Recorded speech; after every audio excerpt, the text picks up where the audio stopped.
What draws a traveler across the darkness between the stars to slip quietly into the solar system and move toward Mars? In the black ocean of interstellar space, silence is older than time itself. It is a silence that holds memories of broken worlds, forgotten suns, and the scattered remains of ancient collisions.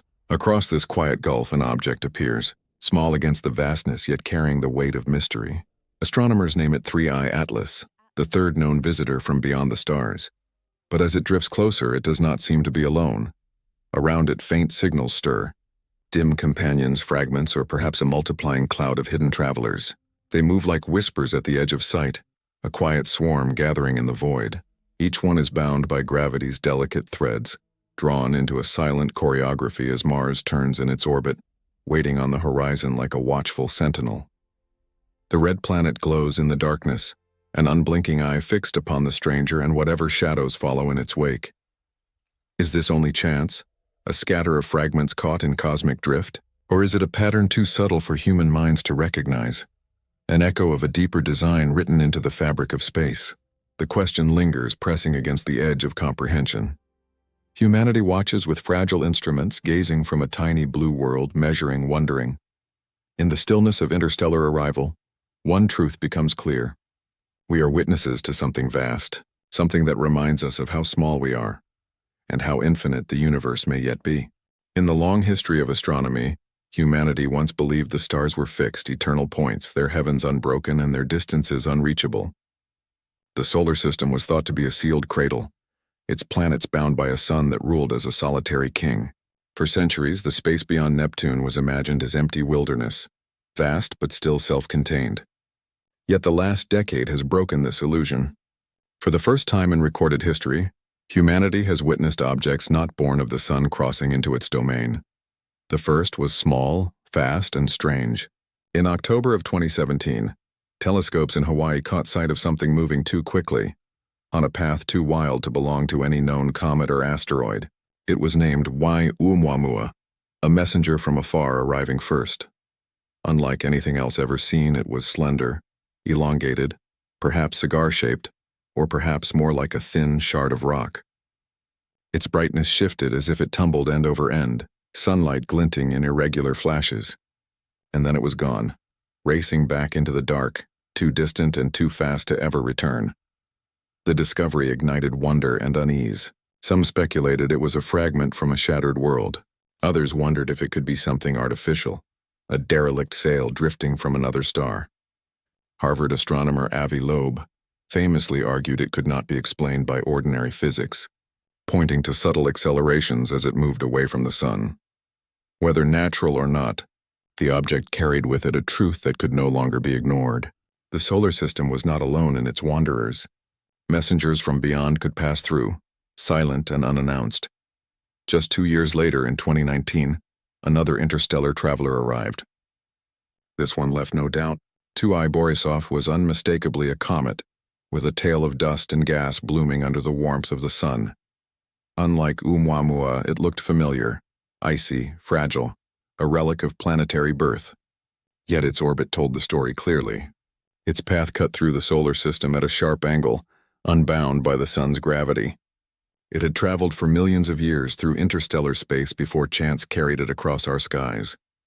For the first time, astronomers could study alien material directly, captured by the light of telescopes and spectrographs.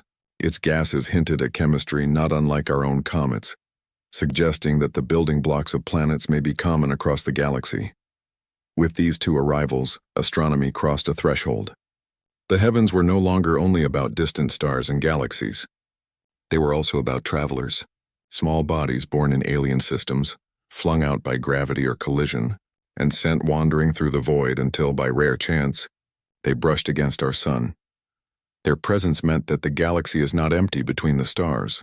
It is seeded with fragments, countless shards of forgotten systems drifting silently until gravity or luck guides them into view. These discoveries were not accidents alone. They were made possible by a revolution in the way humanity watches the sky. Telescopes such as Pan-STARRS in Hawaii were designed to scan wide fields of the heavens night after night, catching movements that the naked eye or older instruments would have missed. Automated surveys could now compare thousands of images, finding faint streaks of light against the background stars. In the years ahead, the Vera C. Rubin Observatory, formerly called the LSST, will begin an even grander survey, mapping the entire visible sky every few nights with a sensitivity never before possible. The universe is no longer a fixed tapestry but a dynamic stage, where every faint motion can be measured and every passing traveler revealed. Against this backdrop comes the third, 3I Atlas. Detected by the Asteroid Terrestrial Impact Last Alert System, it bears the name of the survey that uncovered it. Its trajectory makes its origin undeniable, another interstellar visitor. But this one carries an unsettling signature. Unlike the sharp passage of Oumuamua or the solitary flare of Borisov, Atlas does not appear to travel alone. There are hints, faint and unresolved, that it is surrounded. Objects multiply around it, fragments perhaps, or companions drawn into its path. Where the first two messengers arrived as individuals, this one may be something more. Not a single traveler, but a procession. Its timing, too, is haunting. To appear so soon after the first two, within only a handful of years, defies earlier expectations. For centuries, astronomers saw no such interstellar objects. Now 3 have crossed our skies in less than a decade. Either chance has smiled with rare coincidence, or else the galaxy is far richer in wanderers than we ever dared to believe. The solar system may be a thoroughfare, its gravitational doorways opening off into traffic from the stars. And then there is Mars. Atlas's trajectory bends it toward the orbit of the red planet. Not in collision, but in haunting proximity. Mars, the watchful neighbor, becomes a silent witness to the visitor's approach. To the human imagination, it feels as if the planet itself is positioned as a sentinel, a red eye observing the passage of strangers. The symbolism is ancient, yet the science is real. The orbit of Atlas brings it into the neighborhood of Mars, and from this alignment comes both opportunity and mystery. Astronomy is now living through a profound shift. For generations, the stars were thought of only as distant fires, unreachable except by the imagination of poets and physicists. Now, through the arrivals of these travelers, we are reminded that the galaxy is not isolated into separate realms. There are bridges of matter, fragments of alien creation that cross the interstellar dark and enter our own system. They are not merely curiosities, they are messengers. Each one carries with it the possibility of knowledge about worlds we will never see, about suns we will never orbit, about the chemistry of creation itself spread across billions of years. And yet, with each messenger comes a deeper question. Are they random exiles flung into the void by chance and accident, or do they reflect a hidden order, the subtle rhythm of a galaxy that scatters its seeds into every corner? The presence of 3I Atlas and its possible companions stirs that question with new urgency. Multiplication suggests more than coincidence. It suggests structure, perhaps even the early glimpse of a cosmic pattern that lies just beyond our understanding. Astronomers prepare for more. With each new survey, the number of interstellar visitors is expected to grow. Some will be icy comets, some will be rocky asteroids, and perhaps hidden among them will be objects that do not fit any category we know. Already, theories stretch from the natural to the speculative. Could fragments of alien technology drift silently among them? Could ancient civilizations have left their signatures in the dust of interstellar debris? The questions are bold, yet the evidence of possibility grows with each new arrival. The age of interstellar object science has begun. It is an age where the solar system is no longer a sealed world but a crossroads, where the instruments of humanity, turning ever upward, catch sight of shadows that do not belong to the sun. Oumuamua was the herald. Borisov was the proof. The Atlas may be the beginning of something larger, something that challenges not just astronomy, but our understanding of our place in the cosmos. From now on, every night sky carries the potential of discovery. Every faint motion could be a traveler from another star. And in each one, the echo of a question that binds philosophy to science. Are we living in a galaxy of wanderers where chance alone rules their paths? Or is there a deeper order, a hidden design shaping the flow of matter between suns? The answer may not come soon, but the questions themselves are a gift. They remind us that the universe is not silent, not fixed and not closed. It is alive with motion, and we are here at this moment in history to witness it. In the language of the universe, every object speaks with its path. An orbit is not just motion, it is history, memory and fate, written in curves and arcs carved into space by gravity. When astronomers trace the line of a comet or an asteroid, They are not merely predicting where it will go. They are glimpsing the invisible pull of the sun, the subtle tug of the planets, and the unyielding laws that bind the cosmos together. The Atlas is no different. Its discovery was only the beginning. From the first faint streaks caught by the survey telescope that bears its name, astronomers began the patient work of calculation. Its velocity was too high for a body bound to the sun. Its orbit stretched not as an ellipse, but as a hyperbola, the unmistakable signature of something born beyond this system. Its path revealed it was not a child of Jupiter's vast family of comets, nor a shard of debris shaken loose from Neptune's frozen edge. It had come from interstellar space, carrying the momentum of an origin far away. Yet the most striking feature of its journey is not where it came from, but where it is going. The trajectory of 3I Atlas arcs inward, past the outer planets drawn by the relentless pull of the sun. And within this curve lies a moment of haunting coincidence. The visitor's path brings it close to the orbit of Mars. Not a collision, not a capture, but a near approach, and close enough that for a time, the red planet will share the same cosmic neighborhood as a messenger from another star. To understand the meaning of this alignment, one must look at the delicate dance of gravitational forces. The solar system is not static. Each planet is a weight pressing against the fabric of space-time, bending trajectories in subtle ways. As 3I Atlas falls inward, it feels the combined influence of all these bodies. Jupiter, with its immense mass, shapes countless comets, pulling some inward, flinging others outward, and often deciding their fate. Earth, though smaller, exerts its own influence, turning faint drifters into fireballs when they wander too near. And Mars, perched between worlds of stone and gas, becomes for a brief moment a silent companion in this passage. The mathematics are precise. Using Newton's laws and Einstein's refinements, astronomers can chart the path of Atlas with extraordinary accuracy. They know how close it will come to Mars, how long the alignment will last, and where it will go after. Yet beyond the calculations lies something that numbers cannot fully capture, the symbolism of the encounter. For Mars has always been more than a planet. Since antiquity, Mars has been an emblem of conflict and power, the blood-red eye that haunted the night sky. Its color, born from iron-rich dust, reminded ancient peoples of war, of fire, and of gods who thrived in battle. In myth, it was the restless warrior forever watching from above. In science, it has become something else. A frontier, a dream of colonization, the most likely second home for humanity should Earth one day fail. Telescopes revealed dry riverbeds carved in stone, suggesting that water once flowed across its plains. Landers and rovers uncovered minerals shaped by ancient seas. Now orbiters map its valleys, and machines crawl across its deserts searching for the faint traces of life. Mars is not merely a planet in our age. It is a mirror of our ambition. And now into this mythology and this science enters an interstellar visitor.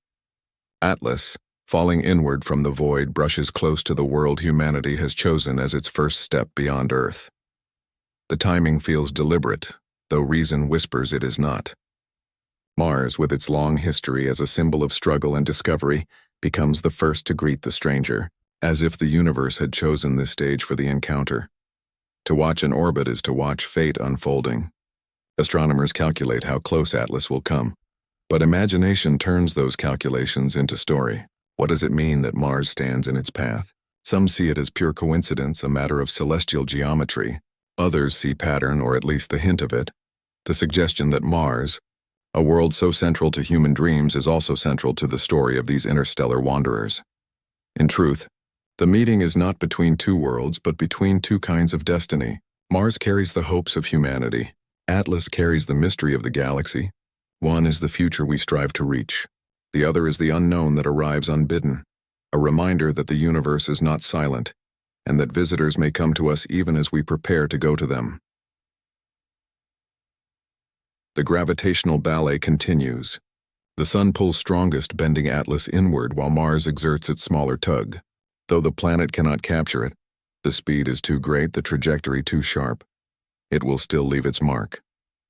A slight deflection, a subtle alteration, of course, an imprint written in the mathematics of celestial mechanics. Atlas will move on, changed by the encounter however minutely, and perhaps in return, it leaves Mars changed as well, not physically but symbolically as the planet that first stood beside an interstellar traveler. speculation lingers in the human mind. What if fragments from Atlas, or from the companions that seem to follow it, were to intersect with Mars itself? Could shards rain down on its surface, leaving alien material in the Martian dust? Could future astronauts one day uncover not only the record of ancient Martian rivers, but also the relics of distant star systems, fallen silently from the sky? These are questions that reach beyond current evidence, but they grow naturally from the alignment itself. The nearness of the encounter invites imagination. The image is powerful. Mars glowing red against the dark, watching as a traveler from another star sweeps past. Humanity from its small blue world observes both. On Earth, telescopes track the visitor. On Mars, machines lie silent in the dust, their cameras facing other directions, unaware of the moment. Yet to the human imagination, the scene feels alive with meaning. A world tied to our future, and a messenger tied to our galaxy, briefly share the same horizon. The orbit of Atlas is a reminder of how fragile the boundaries of the solar system truly are. For billions of years, Earth existed without ever knowing that objects from beyond passed nearby. Only now, with instruments powerful enough, can we see them. And in seeing them, we recognize that the solar system is not closed. It is porous, open to the wider galaxy. The planets, the comets, the asteroids, all are part of a grander flow, where visitors arrive and depart, and where alignments like that with Mars are not destiny but inevitability. Yet inevitability does not rob them of wonder. Quite the opposite. It magnifies it. For if such meetings are part of the natural order, then the universe is richer in story than we imagined. Every orbit carries not only calculation but poetry. Every encounter holds not only mechanics but meaning. The path of Atlas is a path of science, yet also a path of reflection. As astronomers refine their measurements, they can trace where the object came from. The galactic neighborhood is vast, but its velocity and angle point to regions of interstellar space where its journey began. It may have been ejected from the outer reaches of a young planetary system, cast away by the gravity of a giant planet. It may have drifted for millions of years untouched until now. Its orbit near Mars is only the latest chapter in a journey that began long before Earth had cities or civilizations, perhaps even before humanity itself. To speak of trajectory is to speak of connection. Atlas connects the galaxy to the solar system. Mars connects human aspiration to the future. The meeting of the two becomes an echo of something larger. The idea that humanity is not separate from the galaxy, but part of its motion. We are not only explorers of Mars. We are also witnesses to travelers that come from beyond, carrying with them the message that the universe is in motion, and that we are never truly alone in its currents. In the coming years, more such encounters will happen. Some will pass near Jupiter, some near Earth. Some may slip past unnoticed in the darkness, but the meeting of Atlas and Mars will remain a moment of firsts. The first time an interstellar visitor seemed to multiply as it entered. The first time its path brought it close to the world that humanity has chosen as its next horizon, a convergence of chance and meaning, science and symbolism. And so the question lingers. Is Mars simply a bystander in this celestial passage, or is there a deeper resonance in its alignment? The answer may not matter. What matters is the wonder the question creates, wonder that binds human ambition to cosmic reality, wonder that turns an orbit into a story, and a near approach into a rendezvous. For in the end, the trajectory of Atlas is not only about mechanics. It is about perspective. To chart its orbit is to see the solar system as open, alive with connections to the galaxy beyond. To note its nearness to Mars is to feel that our future and the universe's mystery are not separate, but intertwined. In the silence of interstellar space, a traveler bends its path toward a red world. Humanity watches, measuring, imagining. The numbers tell us what will happen. The story tells us why it matters. And together they remind us that even in the cold mechanics of celestial motion, there is poetry. A poetry that whispers through the void, telling us that Mars has become, for a fleeting moment, the greeter of strangers from the stars. In the dark sea of interstellar space, the arrival of a single traveler is already extraordinary. Yet with Three-Eye Atlas, the story does not end with one. From the earliest observations, astronomers began to notice something unusual. The data did not speak of a lone body, sharp and singular, but of signals faint and scattered as if shadows were trailing alongside. The light curve hinted at more than one object. The telescope images seemed to flicker with suggestions of companions. What appeared first as a solitary messenger began to look like a procession. The possibility of multiplication unsettled the scientific imagination. If Atlas were breaking apart, that would fit the pattern of comets. Comets are fragile by nature. Their nuclei are porous, more like packed snow than solid rock. When warmed by the sun, their ices sublimate, gas rushes outward, and fragments peel away.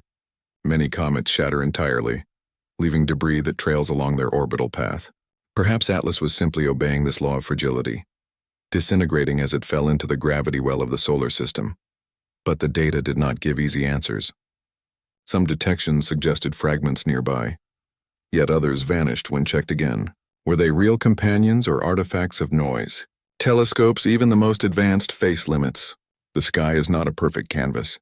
It is streaked by cosmic rays, blurred by atmosphere, confused by background stars. A faint dot can be a genuine discovery, or it can be illusion. And so astronomers returned night after night, searching for clarity in the flicker of light. If the fragments are real, the question becomes one of cause. Sublimation is one answer. As ices erupt, pressure builds inside a comet, cracking its surface, breaking off pieces. Gravitational stress is another. If Atlas passed close enough to a planet, tidal forces could tear at its structure, pulling it into pieces that drift apart. In the past, humanity has witnessed such breakups. Shoemaker-Levy 9, a comet once whole, was stretched into a train of fragments by Jupiter's immense pull, before plunging into the planet's atmosphere in a series of fireballs. Could Atlas be undergoing a similar fate? Yet an alternative vision is stranger. Perhaps the multiplication is not from disintegration at all. Perhaps Atlas was never alone. Perhaps what telescopes detect are not fragments but companions, separate travelers arriving together. If this is true, the meaning changes entirely.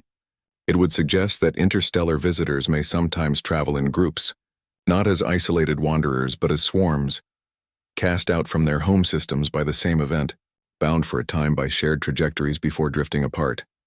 The physics makes such a scenario possible. When giant planets form, their immense gravity scatters countless smaller bodies into the dark. Some are captured, some destroyed, and some expelled into interstellar exile. If such expulsions happen in bursts, then streams of material could cross the galaxy together, arriving at distant stars as families of travelers. We might see them not as solitary guests, but as fragments of a much larger migration, evidence that planetary systems scatter their debris not one by one, but in waves. Still, certainty remains elusive. Telescopes are powerful, yet the cosmos is vast.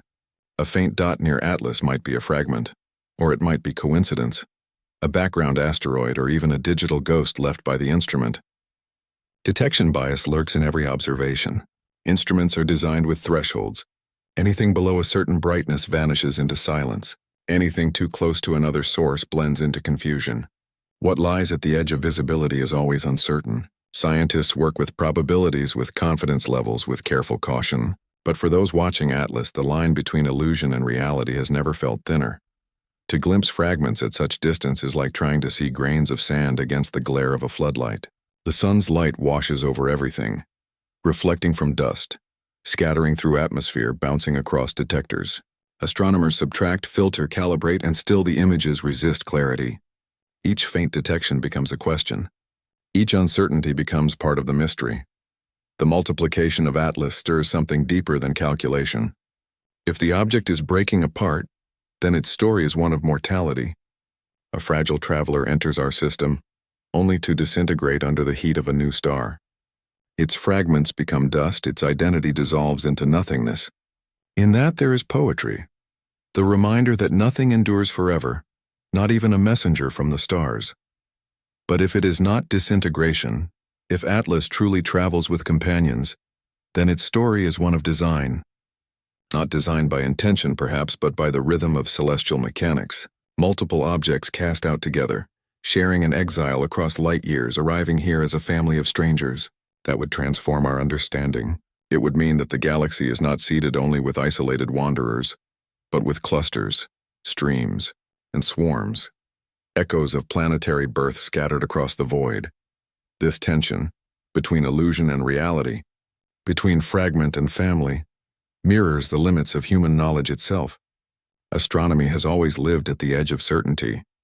Galileo saw moons around Jupiter, but skeptics called them flaws in the glass. Herschel saw a new planet, but for years some doubted it could be more than a wandering star. Each advance in instruments brings new discoveries and with them new ambiguities. Atlas is no exception. Its multiplication may be a window into cosmic truth, or it may be a trick of distance, a mirage created by our own limitations. The challenge of certainty is also the beauty of the pursuit.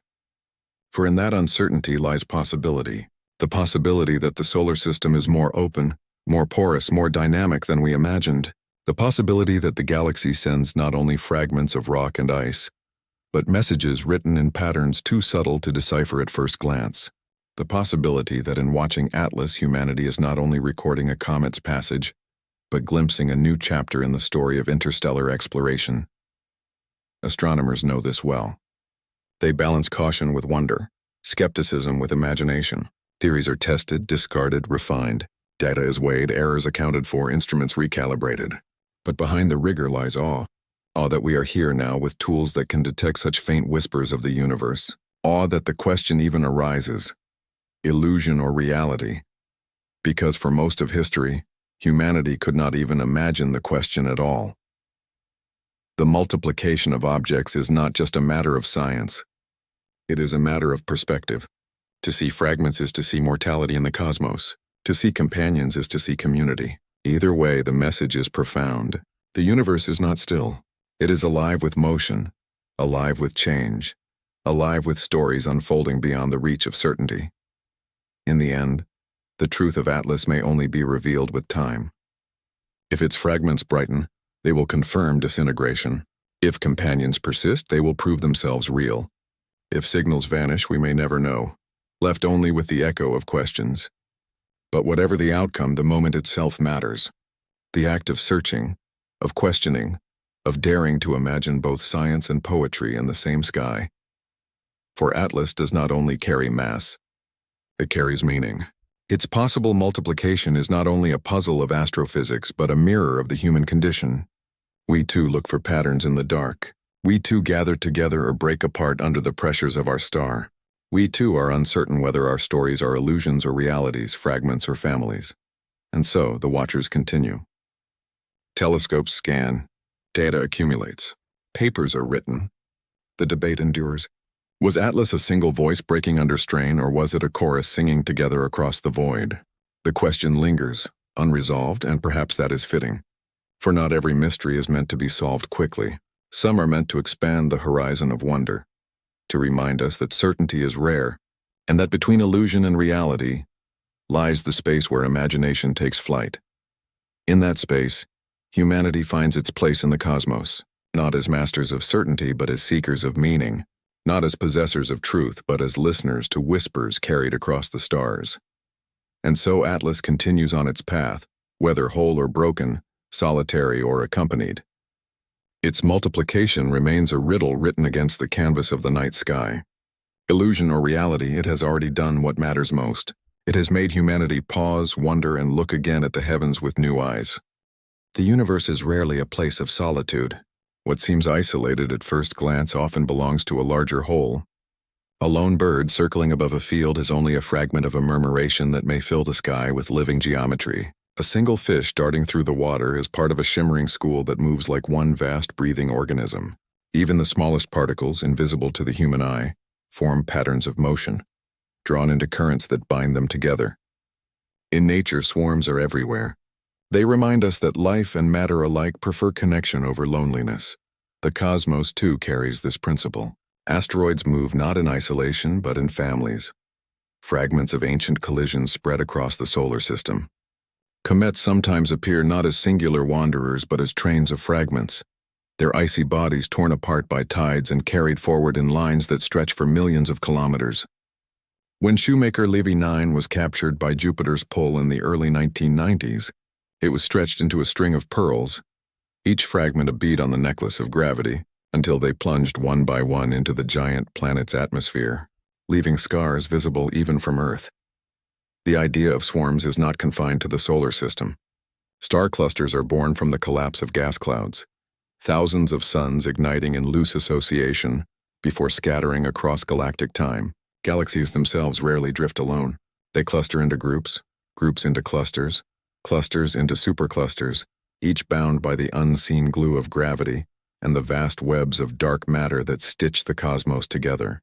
From the smallest scales to the grandest, swarming is not exception but pattern. It is within this context that the possible multiplication of Three-Eye Atlas takes on a different meaning. If the visitor is truly accompanied, it would not be an anomaly but a reflection of a universal tendency. Perhaps interstellar space does not always send loners. Perhaps it often sends swarms, fragments expelled together, families of bodies sharing the same exile. Just as starlings weave patterns in the air, just as fish scatter and regroup in the sea, maybe fragments of alien worlds drift together across the abyss, invisible until they pass near another star. Physics makes such companionship possible. When a young planetary system is forming, giant planets scatter countless smaller bodies outward. Many are ejected entirely, escaping the grip of their star, but they may not depart alone. A single gravitational upheaval can send streams of objects flying in nearly the same direction, their velocities close enough that they remain near one another for millions of years. Over time, the distances grow, yet some may still arrive together. A dispersed family stretched across light years but still connected by their shared beginning. Clustering may also emerge from the fragility of the objects themselves. Comets, porous and brittle, fracture easily. Sublimation of ices can split them apart, and once broken, their pieces may continue along nearly identical paths. Each fragment becomes both individual and collective, a piece of a swarm held together not by physical bonds, but by memory of motion. The great comets of history have often revealed this truth. The Kreutz sungrazer family, for instance, is composed of dozens of comets, all remnants of a massive parent that shattered centuries ago. To the human eye, they appear across time as separate visitors. To the universe, they are one lineage, one swarm scattered across the centuries. The physics of clustering in space stretches beyond fragments of rock and ice.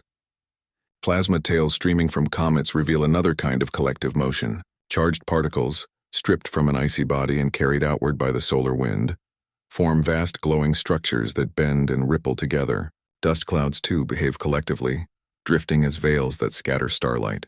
In each case, the cosmos demonstrates a preference for multiplicity, for patterns that emerge when many move as one. This raises a haunting possibility. If nature so often favors swarms, why should interstellar visitors be any different? The first Oumuamua seemed to be alone, a solitary shard tumbling through the dark. The second, Borisov, carried with it the familiar image of a comet, singular but comprehensible. Yet with Atlas the picture begins to shift. If its multiplication is real, then perhaps humanity is glimpsing the deeper truth, that the galaxy does not send its messengers one by one, but in groups, waves, or even clouds. The implications are profound. A swarm of interstellar travelers could mean that our solar system is not brushed only by occasional loners, but by whole streams of alien material. It could mean that what we call interstellar objects are not rare events, but fragments of ongoing flows, rivers of debris shaped by the life and death of planetary systems. Such rivers may cross one another, weaving through the galaxy like unseen trade routes, carrying the raw material of worlds from star to star. If even a fraction of this material reaches planetary surfaces, it could play a role in spreading organic compounds, in seeding chemistry, in linking the fates of distant systems. For now, this remains speculation. The evidence is thin, the detection's uncertain, but the analogy to nature resonates. Birds flock because together they find safety. Fish school because their survival depends on the movement of many. Even inanimate matter, guided by forces rather than will, seems to prefer patterns of togetherness. Gravity binds, pressure shapes, tides sculpt. The result is rarely isolation. To see swarms in the sky is to recognize a deeper philosophical truth. The universe is relational. Galaxies do not travel alone. Stars are born in nurseries. Planets form from disks of countless grains. Even the particles of light, photons, emerge in cascades from energetic events. Solitude exists, but more often existence is collective. The cosmos thrives in numbers and associations, in the interplay of many parts. Humanity, too, is bound by this truth. Civilization exists not through the isolated genius of one, but through the swarm of countless lives, each contributing to the pattern. Cities move like galaxies, people cluster like stars. Migrations flow like rivers of comets. To see swarms in the universe is to see ourselves reflected. To understand that the fabric of reality prefers chorus to solo, constellation to single spark. When astronomers ponder the multiplication of Atlas, they are asking not only a question of fragments but a question of belonging. Is this object alone, or is it part of something larger? If larger, then what does that tell us about the galaxy's unseen rhythms? Are we drifting through a region seeded with debris, a corridor of travelers, a hidden current of material that spans light years? Or are we witnessing a one-time rupture, a fragile body falling apart before our eyes? The line between these interpretations is thin, and yet the choice between them shapes how we imagine the universe itself. The challenge is measurement. Telescopes strain at the edge of detection. Signals flicker and vanish. Some fragments may be illusions, others may be real but too faint to follow. The truth may only emerge when future instruments, more powerful than today's, map the heavens with clarity beyond what we now possess. The Vera C. Rubin Observatory will soon scan the entire sky repeatedly, catching faint movements that once would have been lost. Space-based observatories may one day see beyond the atmospheric blur, tracing swarms with precision. Until then, humanity waits in the tension between hypothesis and confirmation. Yet even without certainty, the thought reshapes the imagination. To picture swarms moving across interstellar space is to feel the galaxy alive with unseen motion. It is to imagine that our solar system is not an isolated stage, but a theater visited by traveling ensembles. Each arrival carries with it echoes of distant origins, fragments of alien histories. Each swarm is both evidence and question, proof of cosmic connection and mystery of cosmic purpose. The patterns of swarming are both scientific and poetic. They invite reflection on the nature of the universe itself. Perhaps solitude is the illusion and connection is the truth. Perhaps what we call singular is only our limited view, unable to see the wider pattern. Just as a single bird reveals little of the murmuration, so too a single interstellar object may be only the fragment we happen to glimpse from the edge of a greater flow. And so, the story of Atlas becomes not only about one object, but about the possibility of many, about swarms in the sky that mirror swarms on Earth, about patterns that repeat across scale, from the flocking of birds to the clustering of galaxies, about a universe that whispers through its structures that things rarely travel alone. To look for swarms is to look for meaning in multiplicity. It is to see the cosmos not as a collection of isolated events, but as a web of associations, each piece connected, each traveler part of a larger current. In this vision, the multiplication of Atlas is not anomaly but revelation, a reminder that the universe is communal, that even in the dark between the stars, togetherness finds a way. Every traveler carries a past. Even those that drift silently through interstellar space are not without origin. They are born somewhere, shaped by forces both violent and delicate and cast into exile by the dynamics of their home systems. To understand 3I Atlas and the companions that may follow it, one must look backward, tracing its hyperbolic arc not only through the solar system, but across the galaxy itself. Astronomers, when faced with an interstellar visitor, ask the same question: where did it come from? With 1I Oumuamua, the path pointed vaguely to the constellation Lyra, though its exact birthplace was lost in the haze of uncertainty. With 2I Borisov, the trajectory suggested no precise star, but confirmed its alien origin beyond doubt. Now, with 3I Atlas, the search begins again.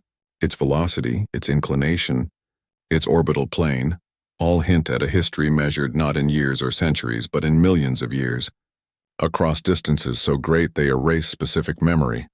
The most likely birthplaces are young planetary systems.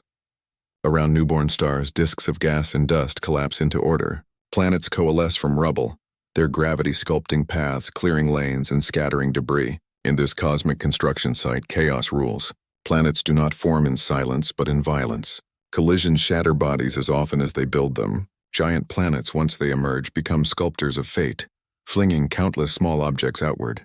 Some are drawn inward to fiery destruction. Some are captured in distant frozen reservoirs. And some, given just enough energy, escape entirely, slipping beyond the pull of their parent star and into the open galaxy.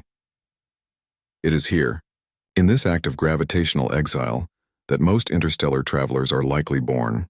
A close pass with a massive planet, a resonance that destabilizes an orbit, a collision that alters momentum. All these mechanisms can create fugitives. Each carries with it the chemical fingerprint of its birthplace, its ices and minerals shaped by the temperature and chemistry of a star system it will never see again. 3I Atlas may be such a fragment, born in a nursery of planets that no longer remembers its name. Binary star systems add another layer of possibility. Nearly half the stars in the galaxy exist in pairs, orbiting one another in gravitational embrace. Their motions create chaotic environments where stability is rare. Planets caught in such systems may be flung outward by competing pulls. Small bodies are even more vulnerable. A fragment orbiting one star may drift too far, feel the tug of the second, and be hurled into escape. Binary systems are factories of exiles, scattering swarms of debris into the galactic night. It is possible, perhaps even likely, that 3I Atlas and any companions it carries were born not in solitude, but in such a dynamic dance. One star nurturing, the other expelling. There are more speculative scenarios, each carrying its own haunting imagery. In the early life of planetary systems, when worlds are still forming, cataclysm is common. A young giant planet may migrate inward, disrupting everything in its path, ejecting clouds of material outward. Collisions between proto-worlds may spray fragments into space, some captured, some lost forever. If such collisions happen near the gravitational threshold of a system, the debris may scatter into interstellar space as a family, bound only by the memory of their shared destruction. Could Atlas be such a relic? A piece of a shattered alien world accompanied by others from the same birth cry? Astrophysics provides the framework for such imaginings. Theories of planet formation are built upon chaos. The NICE model, named after the city in France, describes how giant planets like Jupiter and Saturn may have once migrated through the solar system, scattering countless small bodies outward. Similar processes almost certainly occur in other systems. The outcome is inevitable.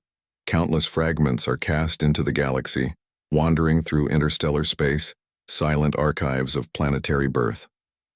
Atlas, if it truly multiplies into fragments, could be an emissary of such events, a shard of history from a system forever beyond our reach. Speculation extends further still. Some astronomers wonder if swarms of interstellar objects might be linked to the birth and death of stars themselves. When massive stars explode in supernovae, they eject not only gas and radiation but also shockwaves that can shatter or scatter nearby bodies. In these moments of stellar death, fragments may be launched outward at immense speeds, joining the rivers of material that flow between stars.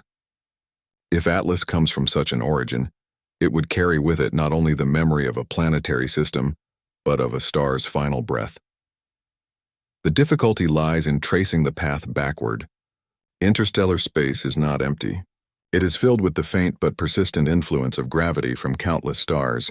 Over millions of years, the path of a small object bends and shifts, its original direction blurred. By the time it reaches us, its birthplace is lost in a haze of possibilities. Astronomers can say it came from beyond, but rarely more. The galaxy erases the footprints of its travelers. Yet the uncertainty does not diminish the wonder. It magnifies it. For if we cannot know precisely where Atlas was born, we can imagine the range of possibilities. Each one expands our view of the galaxy as a living, dynamic place. Stars do not exist in isolation. They form, they scatter, they die, and in the process they send countless fragments outward. The galaxy becomes a sea of motion, a place where the debris of creation drifts endlessly, carrying with it the silent stories of alien systems. The possibility of companions only deepens the mystery. If Atlas is truly part of a swarm, then it suggests a shared origin event, a scattering powerful enough to launch many at once. This points to binaries, to planetary migrations, to violent collisions. It implies that the galaxy is not seeded by solitary wanderers, but by families of travelers, each carrying the memory of their birthplace. If this is true, then interstellar space is richer than we imagined. Every visitor we see may be only one spark from a larger fire. Philosophically, the origin of Atlas touches on a deeper theme. The universe is a place of exile as much as creation. Worlds are born, but fragments are cast away. Stars form, but debris is scattered. In every act of Genesis, there is dispersal. Atlas is the embodiment of this truth, a fragment of elsewhere shaped by forces now gone, wandering without return. Yet in its wandering, it finds meaning. for it carries its origin story into new systems, including our own. In studying it, humanity is reminded that the galaxy is not a set of isolated islands but an ocean of exchange. Material moves from one system to another. The dust of alien worlds may one day fall upon Mars or Earth. The chemistry of distant stars may become part of our own. In this sense, the origins of Atlas are not only in the past, they are also in the present, for its journey is part of a larger cycle that connects us all. Perhaps that is the final lesson of origin. To ask where Atlas was born is to ask how the galaxy itself evolves. Each fragment is not only a traveler but a clue, a sample, a messenger. Together they tell us that creation is not isolated but collective, that chaos is not disorder but the engine of new worlds, that exile is not emptiness but connection across the void. Atlas and its companions, whatever their true birthplace, are part of this grander pattern. They remind us that every star has a history, every planet a fate, and every fragment a story written in its trajectory. They remind us that the galaxy is not silent, but alive with the echoes of countless origins, scattered into the darkness, waiting to be found. Among the wandering lights of the night sky, none has stirred the human imagination more deeply than Mars. To ancient eyes, it was a red spark that drifted against the fixed tapestry of stars, restless and unpredictable.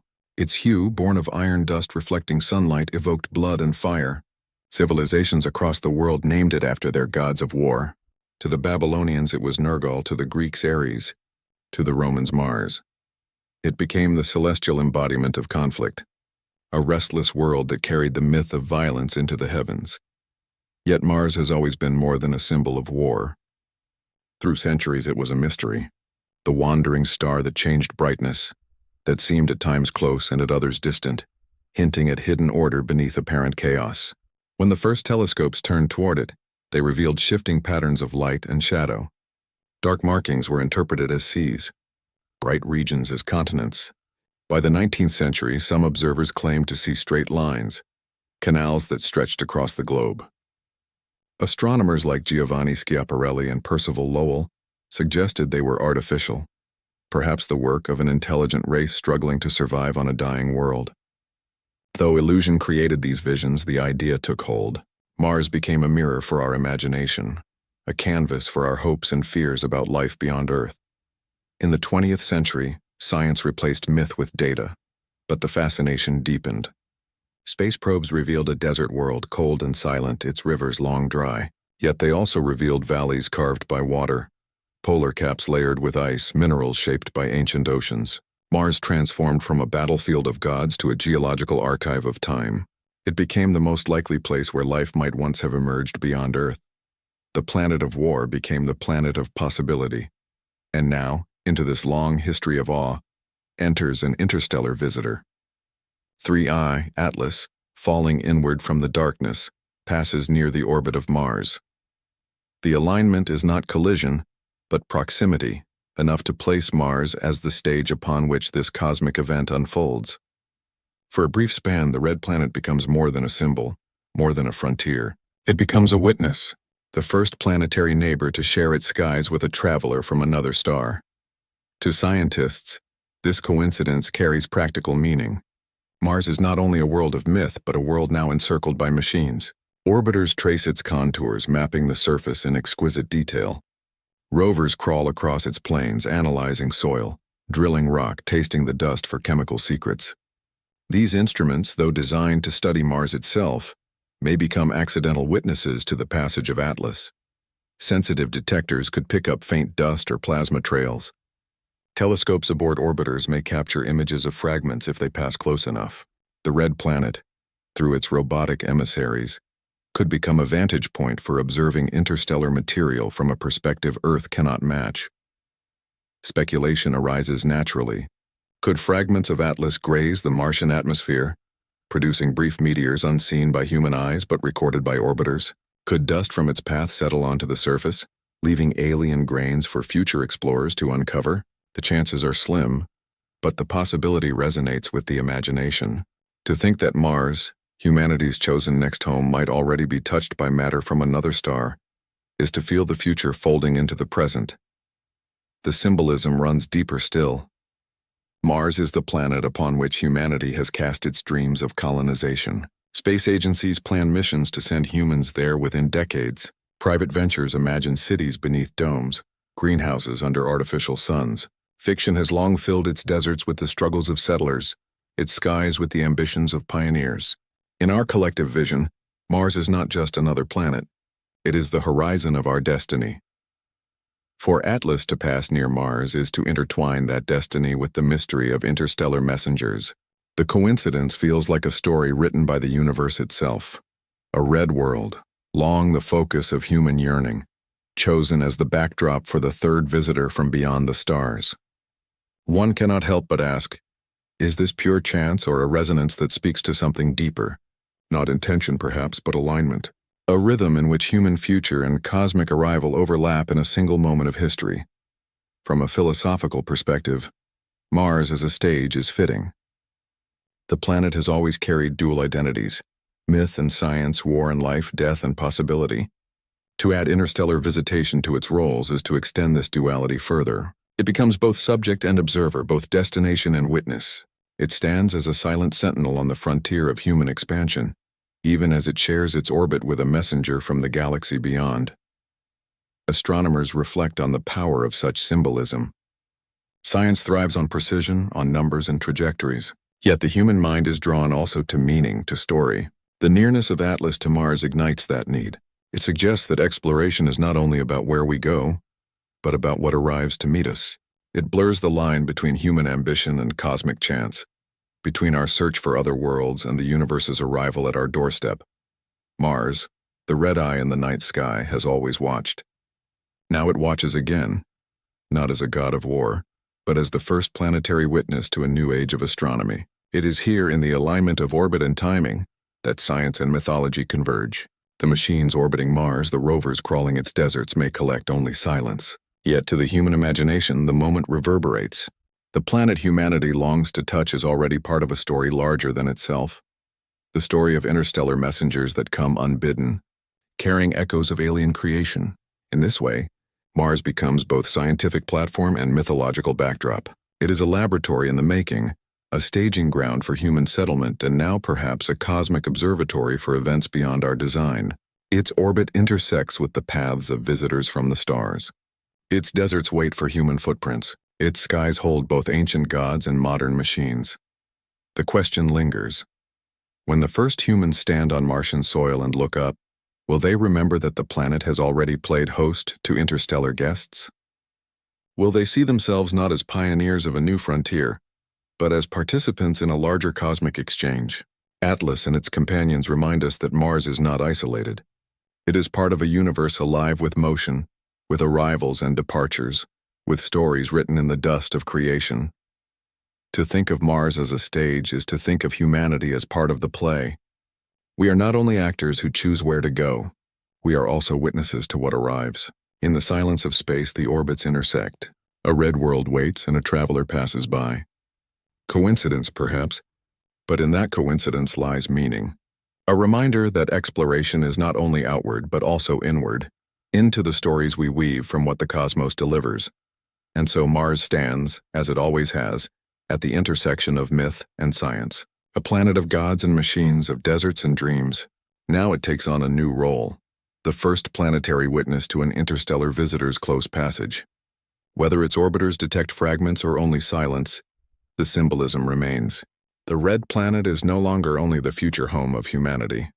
It is the present stage of the galaxy's unfolding story. Every interstellar traveler is a lesson in motion.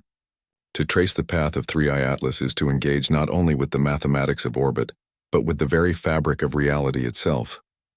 For its journey is written in the laws of gravity, and those laws are not merely Newton's elegant curves, but Einstein's deeper vision of space and time. At first glance, the orbit of an interstellar object seems simple. It follows a hyperbolic trajectory, swooping past the sun, bent but not bound, then leaving again for the infinite night. Yet hidden in that path is the truth of relativity. Space is not a flat stage upon which bodies move, but a fabric warped by mass and energy. The sun does not pull in the Newtonian sense. It bends space-time itself, and Atlas follows the curves of that bending. Its hyperbola is not only a mathematical equation. It is the visible trace of Einstein's insight that gravity is geometry, and motion is the story of matter tracing the lines carved by invisible curvature. For objects moving at such speeds, relativity is not merely theory. Time itself shifts. To the atoms within Atlas, to any hypothetical observer clinging to its frozen surface, the journey through the solar system would tick with subtle differences compared to clocks on Earth. Time dilation, though small at sub-relativistic speeds, is real. It is a reminder that every journey is not only across space but also across time, and that the two are inseparably linked. In the passage of a traveler like Atlas, the universe whispers the truth Einstein revealed more than a century ago. Time and space are not separate, and every orbit is a conversation between them. Einstein, were he alive to see this age, might gaze at 3 Atlas with a quiet sense of vindication. For he transformed the way humanity sees motion. He showed that even light bends in the presence of gravity, and that the universe is not a rigid clock but a dynamic interplay of mass and curvature. To witness an interstellar object swept inward, to calculate its path with equations derived from relativity, would be to see his legacy alive in the night sky. But another voice would temper this awe. Stephen Hawking, whose life's work stretched Einstein's theories into the mystery of black holes and cosmic horizons, often warned of the dangers hidden in interstellar contact. He believed that while curiosity drives exploration, caution must temper it. To him, the arrival of objects from beyond was not only a scientific wonder, but also a reminder of risk. If life exists elsewhere, intelligent, ambitious, and advanced, then interstellar travelers could one day be their emissaries. And history on Earth shows that when civilizations meet, the weaker often pays the higher price. Hawking cautioned against broadcasting our presence too boldly into the stars, for the same curiosity that leads us to trace the paths of wanderers might also draw attention we are not ready to face. Atlas is almost certainly natural, a fragment of ice, dust and rock, a shard cast out by gravity or collision, yet its very presence recalls Hawking's warning. The galaxy is not empty. Objects move between stars. If fragments can cross the void, so too could probes, machines, or signals. To watch Atlas sweep through our system is to glimpse the reality Hawking spoke of. The universe is connected, and connection carries both wonder and peril. The paradox is striking. Atlas is bound by no star. It belongs to no sun, no planetary system. Its orbit is not closed but open, infinite, and yet for a moment it is caught. The sun bends its path, pulls it close, and makes it part of our story. Briefly, it becomes a citizen of our system before departing again into exile. This fleeting capture, this temporary belonging, is at once scientific and philosophical. What does it mean for an object to belong nowhere, to drift between stars untethered, unclaimed? For Einstein, the answer would be that such an object is simply following the geodesics of curved space-time, moving naturally along the lines carved by gravity. For Hawking, the same truth would carry deeper implications. To exist between systems is to embody the fragility of life and matter. Stars bind, but they also exclude. Worlds create, but they also scatter. The very act of cosmic birth demands cosmic exile. The human mind cannot help but reflect on itself in these patterns. We too are bound to a star, yet dream of leaving it. We too imagine journeys to other systems, other suns. If one day humanity builds ships that sail beyond the solar system, will they not trace the same hyperbolas, the same paths of temporary belonging, forever exiled from one sun, forever unbound to another? In Atlas, we see not only the fate of fragments, but perhaps the mirror of our own destiny as a species reaching outward. Einstein once wrote that the most incomprehensible thing about the universe is that it is comprehensible. That the mind of a fragile creature on a small planet can write equations that describe the bending of space itself. To calculate the path of an interstellar object is to live that truth. Atlas is not incomprehensible. Its journey can be mapped, predicted, explained. And yet beyond the equations lies mystery. Not mystery of ignorance, but mystery of meaning. Why here? Why now? Why this fragment, this moment, this alignment with Mars? Einstein's equations give us the path. Philosophy asks us to reflect on the significance. Hawking's life, lived under the shadow of illness and against the gravity of time itself, carried its own lesson. He reminded humanity that the cosmos is not gentle. It is filled with black holes, radiation, entropy, and endings. To trace Atlas is to remember that every journey is finite, every structure impermanent. Stars burn out, worlds erode, objects scatter, Entropy wins in the end. Yet Hawking also reminded us of resilience, that from within a universe destined for decay, beauty and meaning still emerge. The very act of asking questions, of looking at the sky, of tracing the hyperbolic path of a visitor, is itself defiance against silence. And so Atlas becomes a bridge between two visions. Einstein's, that the universe is ordered, comprehensible, woven from geometry we can read. And Hawking's, that the universe, though ordered, is also dangerous, finite, and humbling. Together they frame the narrative of the traveler. It moves not randomly, but by law. It carries not only data, but warning. It is both a puzzle to solve and a mirror to confront. For humanity, the paradox is sharp. Atlas is bound to nothing, yet for a moment it is bound to us. It is foreign, yet it becomes part of our science, part of our imagination, part of our story.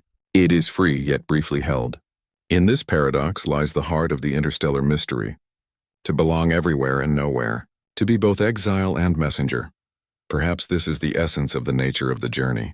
To travel through a universe where every orbit is temporary, every capture fleeting, every belonging fragile. Atlas reminds us that even as we map the paths of stars, we are ourselves wanderers. The Earth orbits the sun orbits the galaxy drifts within cosmic filaments. Nothing is truly still. Nothing is truly permanent. Einstein taught that time and space are woven into one fabric. Hawking taught that within that fabric lies both beauty and danger. Atlas embodies both truths. It sweeps past our sun not as a permanent resident, but as a fleeting visitor, caught for a moment in the geometry of gravity before continuing its exile. Its journey is law but also lesson, a reminder that the universe is not ours alone, that the paths of others cross our own, and that in those crossings we glimpse both our power to understand and our limits to control. And when it leaves, slipping back into the dark, it carries with it the paradox unresolved, bound by nothing yet briefly part of us, comprehensible by mathematics yet still rich with mystery, a fragment of chaos yet following law. Perhaps Einstein would smile at the precision with which its orbit can be predicted. Perhaps Hawking would remind us that its passage is also a warning, that the universe is vast and we are fragile within it. Either way, the traveler continues, and humanity watches. And in that act of watching, in that fusion of science and wonder, lies the true nature of the journey. Not only for Atlas, but for ourselves. When the light of an interstellar visitor reaches Earth's telescopes, it carries more than data. It carries emotion, for in every faint detection lies the story of humanity's gaze. A gaze shaped by wonder, sharpened by fear, and guided by the search for meaning. 3i Atlas is not only a body of rock and ice, it is a mirror held up to the human condition, reflecting back our hopes, our unease, and our longing to understand what it means to live in a universe alive with motion. Psychologists of science note how discovery often arrives with dual currents. One is awe, the recognition of scale so vast that it humbles the observer. The other is unease, the awareness that what is vast can also be threatening. When Oumuamua was discovered in 2017, its sudden appearance unsettled astronomers. It was moving too fast on too strange a path to belong to the solar system. It was alien in the truest sense. Some wondered if it might even be artificial, a probe adrift from another civilization. Rational or not, the speculation reflected a deeper truth. Humanity is never neutral in the face of the unknown. Discovery awakens both wonder and fear, and interstellar visitors embody both in perfect balance. Atlas follows the same pattern. Its trajectory evokes fascination, but its possible multiplication unsettles. A single visitor can be explained, a fragment cast off from some distant world.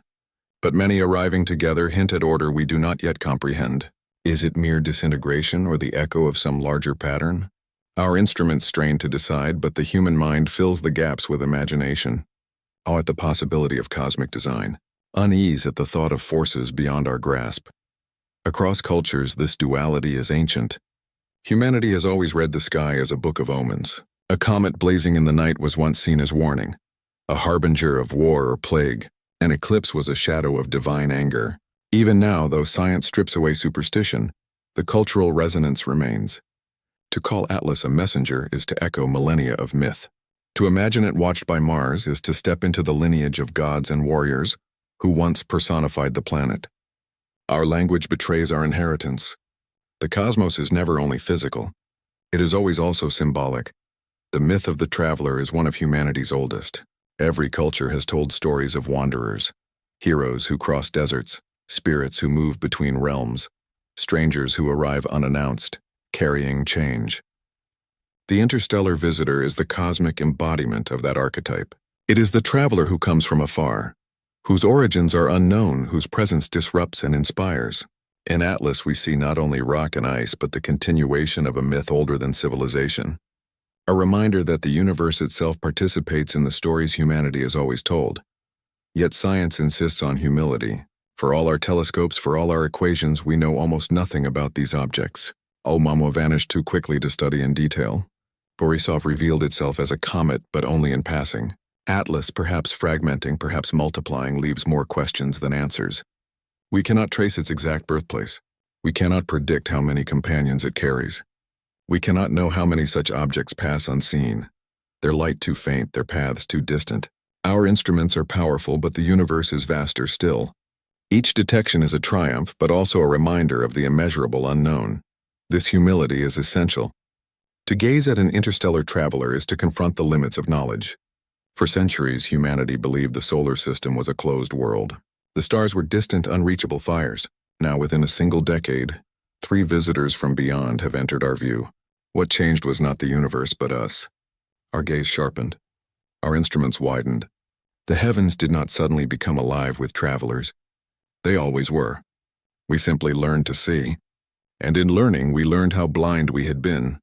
The resonance of such discoveries lies not only in the science, but in the timing. Humanity stands at the threshold of its own interstellar dreams. Probes like Voyager and Pioneer have already slipped into the interstellar medium, carrying with them plaques and golden records inscribed with the story of Earth. Future generations imagine building sails to harness starlight, or drives that may one day cross the gulfs between suns. We are a species preparing to leave its cradle, and just as we lift our eyes to the stars, we see travelers arriving from them. The symmetry feels like dialogue, even if it is only coincidence. We go outward. They come inward. The exchange is silent, but it speaks. What does it mean for a species just beginning its journey to encounter others already on their way? The answer depends on perspective. To the scientist, it is a data set: velocity, inclination, chemical composition. To the philosopher, it is metaphor, a mirror of our own journey reflected in cosmic form. To the poet, it is omen, the universe acknowledging our first steps into its wider domains. None of these interpretations is wrong. Each is part of the truth. In the story of Atlas, humanity finds both scale and intimacy. Scale, because it reminds us of the galaxy's immensity. Millions of stars, each with planets, each scattering fragments into the dark. Intimacy, because one of those fragments now passes near Mars, within reach of our gaze, visible to our instruments. The gulf between stars collapses, not in distance but in presence. Something from another sun is here now in our sky. Wonder and fear intertwine. Wonder, because we are capable of seeing it, of calculating its orbit, of imagining its history. Fear, because it reminds us that the universe is not under our control. Objects arrive unbidden. They carry secrets we cannot yet unravel. They are not ours, and yet they enter our domain. This tension has always defined the human relationship with the cosmos. The sky inspires, but it also unsettles. It offers guidance, but also mystery. It is map and myth at once. The cultural echoes ripple outward. Science fiction writers imagine fleets of interstellar objects as alien probes. Philosophers ask whether the galaxy is filled with currents of material, carrying not only rock and ice, but perhaps the seeds of life itself. The panspermia hypothesis, the idea that life may spread between worlds through wandering fragments, gains new resonance when real interstellar bodies are detected. Perhaps some suggest objects like Atlas are not only messengers but carriers, not only fragments but seeds. The imagination stretches and the line between science and myth blurs again. In truth, the meaning of Atlas is not fixed. It depends on the gaze of the observer. To the astronomer, it is trajectory. To the engineer, it is challenge. To the historian, it is symbol. To the ordinary dreamer, it is story. The richness of its presence lies in this multiplicity. A single fragment of rock and ice carries with it countless interpretations, because humanity projects itself upon it. The universe is silent, but we fill the silence with meaning, and perhaps that is the deepest truth of all. The wonder, the fear, the humility. These are not properties of Atlas itself. They are properties of us. The traveler does not feel awe as it passes near Mars. It does not fear the sun's pull. It does not wonder at its own origin. It simply moves, obeying the laws of physics, tracing the lines of gravity. The meaning exists only in the human gaze. We are the ones who wonder. We are the ones who fear. We are the ones who search for significance in the silent passage of stone and ice. Yet in that search lies our greatness, for meaning is not given by the universe. It is created by those who ask. To watch Atlas is to practice this creation. It is to transform data into story, trajectory into philosophy, silence into dialogue. Humanity's gaze makes the universe not only comprehensible but meaningful. So the traveler passes and we look up. We chart its orbit. We debate its fragments. We imagine its origin. We feel its presence in the language of myth and science alike. And in doing so, we see ourselves reflected, not as masters of the cosmos, but as participants in its unfolding, not as controllers of destiny, but as witnesses to its grandeur. Atlas reminds us that humanity's gaze is both fragile and profound. Fragile, because our knowledge is limited, our instruments imperfect, our interpretations uncertain. Profound, because even within those limits we find wonder, we feel fear, we create meaning. We are a species that looks to the sky and sees not only stars but stories, not only trajectories but truths, and so the gaze continues. Each interstellar visitor will bring with it new awe, new unease, new meaning. Humanity stands at the beginning of its own cosmic journey. To see others passing through is to know that the galaxy is alive with motion, and that we are not alone in our wandering. The travelers remind us that exile and belonging are two sides of the same story, that even fragments cast adrift can carry significance, that the act of watching is itself a kind of participation in the universe's unfolding. In Atlas, as in all such visitors, humanity finds not only a mystery of astrophysics, but a mirror of itself. A gaze reflected back from the stars, a story written not in words but in orbits, a reminder that to look upward is to discover not only the universe, but the meaning of being human within it. Why now? Why here? Why does Three-Eye Atlas, the third known visitor from beyond the stars, approach the solar system not as a solitary body, but as a possible chorus of companions? Why does its trajectory bring it near Mars, the very planet upon which humanity has projected its myths and its future? These are the questions that linger as the traveler moves through the darkness, questions that refuse to dissolve into easy answers. Some argue coincidence. The multiplication of objects may be nothing more than the weakness of fragile ice meeting the warmth of a new star. Comets fracture. Dust disperses. The fragments drift apart, trailing in formation. To see more than this, they say, is to fall victim to the human desire for pattern. Perhaps Atlas is not accompanied by others at all. Perhaps the companions are illusions of detection, artifacts of faint light, noise mistaken for signal. In this view, there is no mystery beyond the natural fragility of matter, no chorus, no pattern, only coincidence dressed in the colors of wonder. Others turn to fragmentation. They see in Atlas the fate of countless comets that have crumbled before. The solar system is strewn with dust from such disintegrations, trails of meteors that light Earth's skies long after the parent body is gone. Perhaps Atlas is no different, a traveler too delicate to endure, breaking apart into a family of fragments. A message not of cosmic design but of mortality. Even messengers from the stars are not immortal. They too succumb to heat, to gravity, to time. And yet, there is another interpretation, one that looks beyond chance and fragility to something larger. Perhaps the multiplication of Atlas is not disintegration, but evidence of swarming, families of objects cast out together from their birthplace, traveling the galaxy not in isolation but in loose company. In this view, Atlas is not alone because the universe rarely favors loneliness, just as galaxies cluster, just as stars form in nurseries, just as fish swim in schools and starlings wheel in murmurations, so too might fragments of alien systems move together across interstellar space. Multiplication then is not anomaly but pattern, a deeper symmetry woven into nature itself, some whisper of cosmic design, not design in the human sense of intention, but in the sense of underlying order. The universe, they say, is not chaos but rhythm. The appearance of Atlas near Mars, accompanied by companions, feels like a note in a larger composition, a harmony humanity cannot yet hear in full. Perhaps the multiplication is an echo of that harmony, a glimpse of a hidden architecture that connects systems across the galaxy. In this interpretation, the universe itself is a storyteller, weaving meaning into orbits and alignments, offering humanity the role of witness. Which is true? Coincidence, fragmentation, swarming, or design? Science is cautious. It speaks in probabilities and error bars in data limited by the reach of telescopes.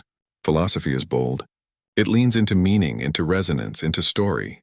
Together they remind us that truth is not always singular. The universe can be fragile and ordered, coincidental and patterned. To choose only one interpretation is to diminish the richness of the mystery, and perhaps in the end the answer is less important than the wonder. For what matters most is not whether Atlas is one body or many, not whether it fragments or travels with companions, but that humanity is here to see it. A species only recently learning to lift its eyes, only recently building machines to scan the sky, now finds itself watching as fragments from another system sweep past its own. The coincidence is not only in the alignment of orbits, but in the alignment of time. Humanity is here now in this brief era, with the tools to notice, the language to describe, and the imagination to ask. That alone is extraordinary. The universe is vast, and most of its stories unfold unobserved. Stars are born in silence, live for billions of years, and die without witness. Worlds form and shatter. Comets wander for eons unseen. The great patterns of galaxies play out across expanses where no gaze is present to appreciate them. Yet here, on a small blue planet circling a modest star, consciousness has emerged. Eyes have been built that can look across the void. Minds have been shaped that can wonder. Out of dust and time, a species has arisen that can not only measure a trajectory but ask what it means. That may be the greatest symmetry of all. For when humanity gazes at Atlas, it is not only studying an object, it is studying itself. The awe, the fear, the search for meaning, these are reflections of the human spirit. The traveler is silent, indifferent, following only the laws of physics, yet in its silence it awakens dialogue.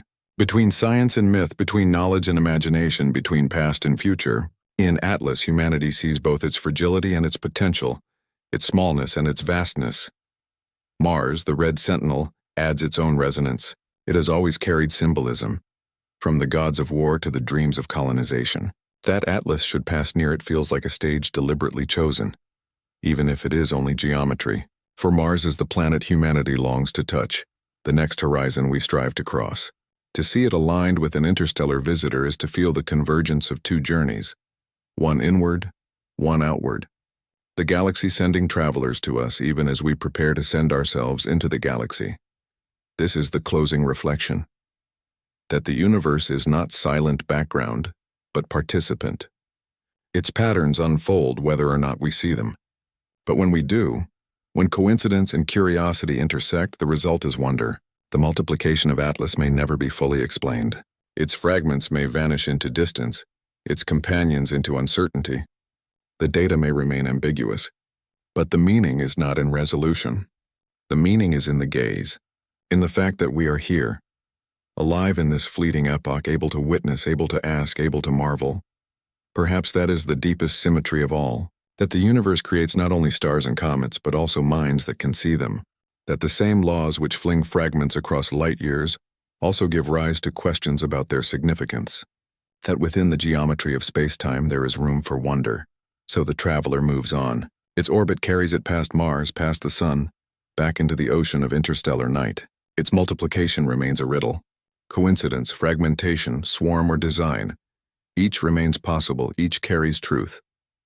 Humanity watches until the light fades, until it becomes again a whisper too faint to follow. And then in the quiet left behind, the reflection lingers. The story does not end with certainty. It ends with awe. For the true gift of Atlas is not in the answers it provides, but in the questions it leaves behind. Questions that remind us of our place in the cosmos, balanced between knowledge and mystery, calculation and imagination. Questions that turn the night sky into a mirror, reflecting both the grandeur of the universe and the wonder of being human within it. And so the closing note is not resolution, but reverence, not conclusion, but continuation. For there will be other travelers, other messengers, other moments when the horizon opens and the universe invites us to look. Atlas is only one voice in a chorus we are just beginning to hear. Its multiplication is only one pattern in a tapestry still unfolding. The journey is not over. It has only begun.